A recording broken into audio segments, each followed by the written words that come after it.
começando então a sessão número 8 da primeira carta de Paulo aos Tessalonicenses. Vamos tratar a respeito do capítulo 3, versos 1 até o 5, onde Paulo expressa sua preocupação com relação à igreja e o trabalho que ele havia iniciado ali em Tessalônica.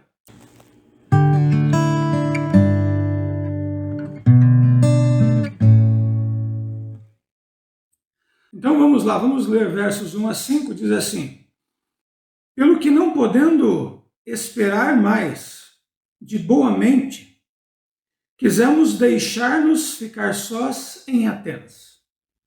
E enviamos Timóteo, nosso irmão e ministro de Deus e nosso cooperador no Evangelho de Cristo, para vos confortar e vos exortar acerca da vossa fé, para que ninguém se comova por estas tribulações, porque vós mesmos sabeis que para isso fomos ordenados.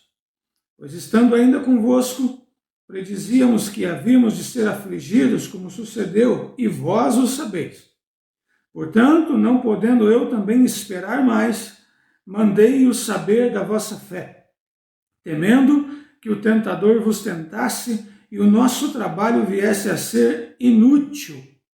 O que esse texto está dizendo para nós é o seguinte: Paulo amava demais os irmãos em Tessalônica.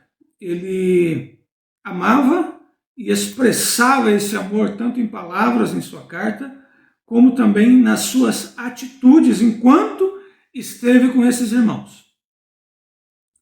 E ele tinha desejo de visitar esses irmãos, porém não pôde ir, né?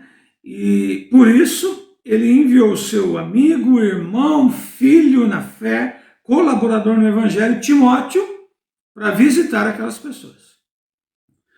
E a missão de Timóteo era muito clara.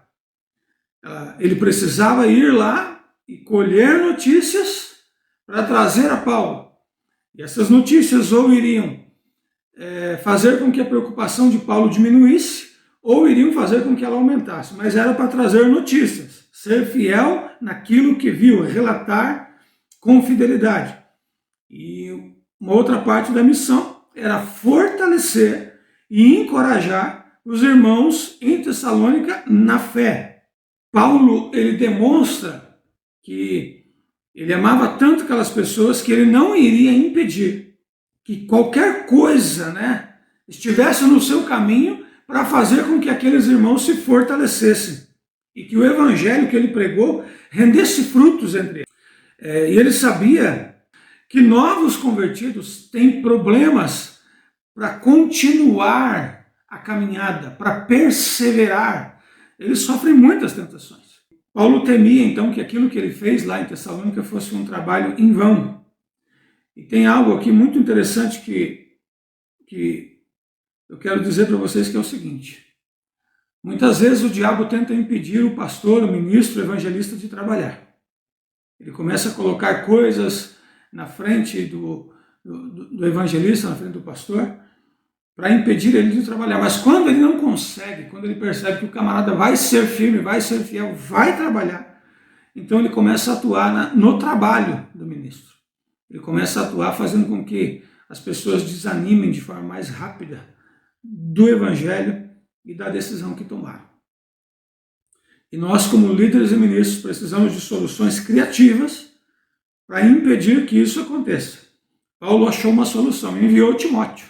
E muitas vezes nós vamos ter que fazer isso também, achar soluções, orar a Deus e achar soluções. Aquela igreja estava enfrentando tribulações e Paulo estava preocupado com isso, porém, o apóstolo Paulo já havia avisado eles que eles iriam sofrer tribulações. O apóstolo Paulo foi honesto com eles. A vida com Deus é uma vida de muita luta e nós alcançamos sim muitas vitórias, mas a maior vitória vai ser quando nós chegarmos no céu. O modo como as pessoas reagem às lutas, às dificuldades que elas passam a enfrentar quando aceitam Jesus é algo que foge ao controle do pregador, que foge ao controle do ministro. Muitos desistem no meio, muitos desistem no início e muitos desistem lá pertinho do fim. E cabe a nós orar por essas pessoas, cuidar dessas pessoas, mas não cabe a nós tomarmos decisões por elas. Portanto, é necessário compreender que, infelizmente, algumas vezes, nem todos vão permanecer como a gente gostaria. E uma coisa que é muito importante nessa perícope, nesse trecho que nós lemos aqui, é o seguinte: Paulo, ele se preocupava com aquelas pessoas em todas as áreas da vida delas.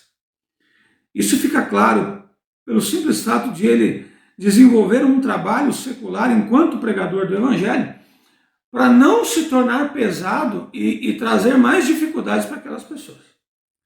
Mas a preocupação principal de Paulo era a fé daqueles irmãos. Não era como eles estavam vivendo financeiramente, como que era a casa deles, como que estava a vida deles em geral, era a fé. E Paulo mostra que a missão, ela se refere à fé, a relacionamento com Deus e não a coisas temporais. E é interessante pensar o seguinte: existem muitos pastores e ministros que opinam, cuidam e até mandam em todas as áreas da vida das pessoas. E isso não é algo correto. E por outro lado, existem muitas pessoas que acham que um pastor precisa dar conta de toda a vida deles. E isso causa problemas para aqueles pastores que realizam o seu trabalho com diligência, que é pregar o Evangelho, que é ensinar a respeito da fé, que é ensinar a respeito da perseverança em Cristo. Um pastor não determina investimentos, um pastor não determina decisões familiares. O pastor pode sim e deve aconselhar os irmãos em suas áreas de conhecimento. Um pastor também deve orar pelos irmãos todos os dias e diz um texto lá em Efésios 6, dizendo assim: orando em todo o tempo no Espírito, ou seja, sendo guiado pelo Espírito Santo de Deus para atingir áreas específicas da vida das pessoas. Mas um pastor não tem o direito e também não tem o dever de controlar e nem de dirigir a vida das pessoas. Quem faz isso, se elas deixarem, é o Espírito Santo, é o próprio Jesus Cristo, é Deus o Pai, e o pastor ele tem o dever de cuidar da fé dos irmãos. Que Deus o guarde, que Deus tenha cuidado de você hoje e sempre. Um grande abraço e até a próxima.